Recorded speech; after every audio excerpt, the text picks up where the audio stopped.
अस्सलाम वालेकुम, मैं हूं सईद शेख और आपको वेलकम करता हूं। तहरीक इंसाफ की हुकूमत के 3 साल मुकम्मल हो गए हैं। इस सिलसिले में कल इस्लामाबाद में एक अजीम शान तकरीब मुनक्किद की गई, लेकिन कल तहरीक इंसाफ ने एक बहुत बड़ा ब्लंडर भी किया जिसके मुतालिक हम आपको आगे चल के बताएंगे।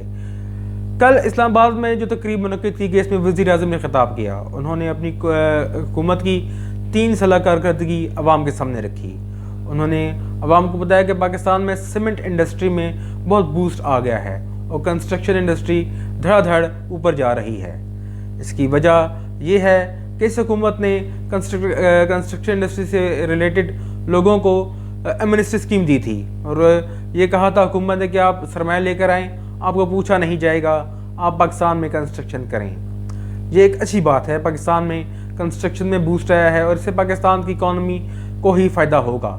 लेकिन ये वही वज़ीर आज़म हैं जो पिछली हुकूमतें जब एमनेस्टी स्कीम पे ऐलान किया करती थी तो वज़ीर आज़म पर कड़ी तनकीद किया करते थे और कहा करते थे कि ये चोरों को रिलीफ देने का तरीका है, क्योंकि जो लोग भी काला धन कमाते हैं वो पाकिस्तान में एमनेस्टी स्कीम के ज़रिए वाइट कर लेते हैं।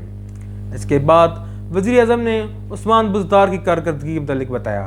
उनका कहना था कि उस्मान बुज़दार बहुत अच्छा काम कर रहे हैं, लेकिन उनके कामों की तशहीर नहीं होती, इसलिए लोगों को पता नहीं चलता।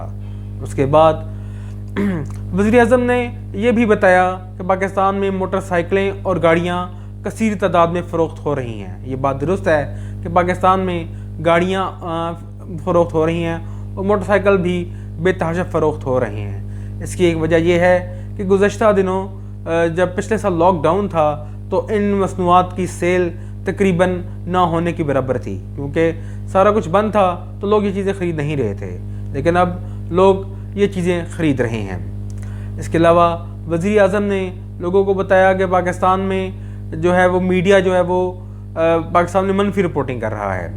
ये सारी बातें करने के बाद वज़ीर आज़म अवाम को ये बताना भूल गए कि पाकिस्तान में चीनी की कीमत कितनी बड़ी है, पाकिस्तान में पेट्रोल की कीमत कितनी बड़ी है और पाकिस्तान में दीगर अशियाए खुरनोश की कीमतों में किस कदर इजाफा हुआ है।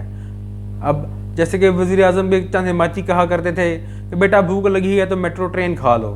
अब हम क्या कहें लोगों से कि आप भूख लगी है तो गाड़ियाँ खा लें? ये नहीं हो सकता।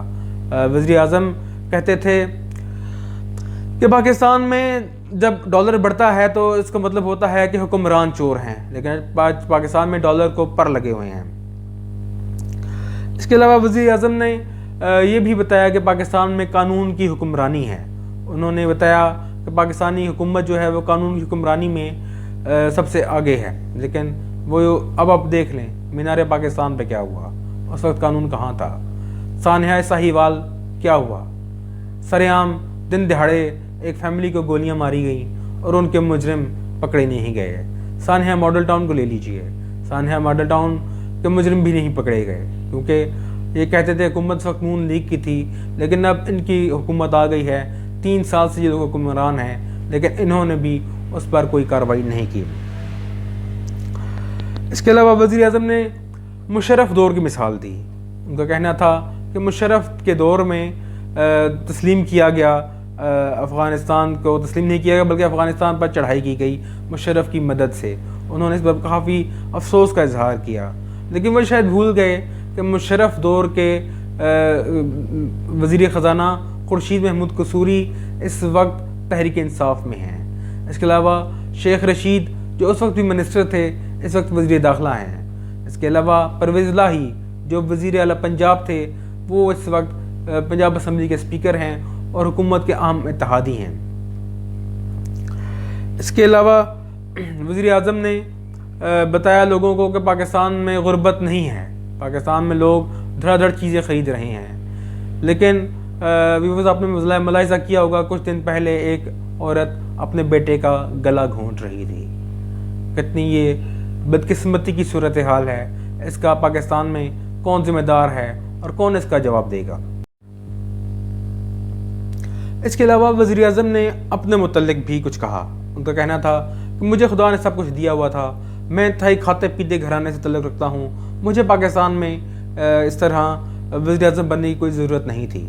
ये बात सुनते सुनते अवाम के कान पक चुके हैं। क्या पाकिस्तान में जो लोग सियासत में आते हैं वो क्या बहुत ही गरीब होते हैं, सब खाते पीते होते हैं, लेकिन सब लोग अपनी कुर्सी के लिए सियासत में आते हैं। किसी को के दिल में अवाम का दर्द नहीं होता कि वो अपना आराम और सुकून छोड़ के सियासत में आ जाए।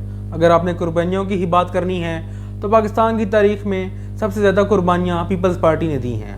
आप पीपल्स पार्टी से लाख इख्तलाफ करें, हज़ार इख्तलाफ करें, लेकिन इस बात से इनकार मुमकिन नहीं है कि पाकिस्तान में अगर किसी ने कुर्बानी दी है तो पाकिस्तान पीपल्स पार्टी है, जिन्होंने अपनी 3 नस्लें तक कुर्बान कर दी हैं। वज़ीर-ए-आज़म कभी उनके वो उधर जाएँ सूबे में तो देखें कि उनके बाउ अजदाद की कितनी कब्रें हैं, लेकिन वज़ीर-ए-आज़म खैर तो नहीं जाएंगे क्योंकि वज़ीर-ए-आज़म फ़िलहाल तो किसी से कोई किसी किस्म की बात करने के हक़ में नहीं है। तो मरियम नवाज़ साहिबा ही थी जो वहाँ पर चली गई। इसके अलावा वज़ीर-ए-आज़म ने और भी बहुत सारी बातें की। उसके अलावा अब हम आपको बताते हैं कि तहरीक इंसाफ की हुकूमत ने ब्लंडर क्या किया। आप देखें, तहरीक इंसाफ की हुकूमत ने अपनी 3 साल कारकर्दगी के बाद एक इश्तिहार शाया किया। ये इश्तिहार आपने देखा होगा, ये काफ़ी सारे अखबारों में छपा। इसके बाद मरियम औरंगज़ेब ने ट्वीट किया कि इश्तिहार जाली है। जाली इस तरह है कि इसमें जिन लोगों की तस्वीर इस्तेमाल की गई हैं उनका ताल्लुक भारत से है, और ये इश्तिहार इमेज बाज़ार नामी एक वेबसाइट से वहाँ से तस्वीरें ख़रीदी गई हैं, और ये तस्वीर सारी इंडियंस की हैं। अब आप अंदाज़ा करें, ये लोग दूसरों को गद्दार करार देते हैं। ये लोग कहते हैं कि नवाज शरीफ की मिलों में से भारतीय एजेंट बरामद हुए हैं, लेकिन ये खुद क्या कर रहे हैं? इन्हें क्या पाकिस्तान में कोई बंदा इस काबिल नहीं है कि उसकी तस्वीर इश्तिहार के ऊपर शाया की जा सके? पाकिस्तान में हमारे बहुत सारे हीरोज़ हैं। अभी हाल ही में ओलंपिक्स में अच्छी कारकर्दगी दिखाने वाले तलहा तालिब भी मौजूद हैं, मलाला यूसुफजई हैं, उनकी तस्वीर शाया की जा सकती थी, लेकिन भारतीय लोगों की तस्वीर लगा दी गई। आपको ये भी बताते चलें, हुकूमती सोशल मीडिया के जो लोग हैं उनको कौमी ख़जाने से तनख्वाहें दी जा रही हैं, लाखों के हिसाब से तनख्वाह लेते हैं, लेकिन उनको इतना नहीं पता कि उन्होंने इश्तिहार पे तस्वीर कौन सी लगानी है। अब होना तो ये चाहिए था कि हुकूमत को गद्दार करार दे दिया जाता, इमरान खान को मोदी का यार करार दे दिया जाता, लेकिन कम अज़ कम मैं ऐसा नहीं करूँगा, क्योंकि ये भूल चूक हो सकती है। पाकिस्तान में कोई भी गद्दार नहीं है, सब मुहिब वतन हैं। इसके अलावा वज़ीर-ए-आज़म की जो तकरीर थी उसमें बार बार ये बताया गया कि पाकिस्तान ऊपर जा रहा है, पाकिस्तान में गरीब ख़त्म हो गए हैं, लेकिन गुर्बत पाकिस्तान में बहुत ज़्यादा बढ़ गई है। मेरा ताल्लुक़ चूँकि बिज़नेस कम्युनिटी से है, मैं अक्सर लोगों को देखता हूँ, वो लोग जहेज़ के लिए पैसे लेके आते हैं, अपने बच्चियों का जहेज़ इकट्ठा करने के लिए, लेकिन जब वो पैसे लेकर आते हैं तो वो पैसे नाकाफ़ी होते हैं, उन्हें बहुत सी रकम कम होती है, इसलिए कि महंगाई बहुत ऊपर जा चुकी है। अभी भी 2 साल बाकी हैं। हुकूमत चाहे तो बेहतरी की तरफ जा सकती है, लेकिन हुकूमत को सिर्फ अपनी जो है वो शो ऑफ करने से फुर्सत नहीं है।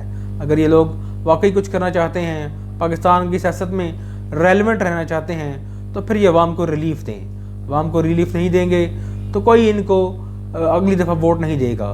इनका हाल भी मुस्लिम लीग काफ जैसा होगा कि जैसे ही उनकी हुकूमत ख़त्म हुई, मुस्लिम लीग काफ का ग्राउंड से सफाया हो गया, क्योंकि ये पार्टियाँ तख्लीक की जाती हैं सिर्फ हुकूमतें बनाने के लिए, इनकी जड़ें अवाम में नहीं होती। अगर इमरान खान अवाम में जड़ें व्यवस्था करना चाहते हैं तो उनको चाहिए कि लोगों को रिलीफ दें। रिलीफ ही वो वाहिद हल है जो इनकी हुकूमत की कारकर्दगी होगा। अगर आप अपने मुंह से ही अपने लगाए हुए वज़ीर आला की तारीफ़ें करते रहेंगे तो बात नहीं बनेगी। खान साहब 3 साल गुजर चुके हैं, आपका वसीम अकरम प्लस कोई कारकर्दगी नहीं दिखा सकता, बल्कि उल्टा लाहौर को कचरेदान में तब्दील कर दिया गया है। मिलते हैं आपसे नेक्स्ट व्लॉग में। बहुत शुक्रिया।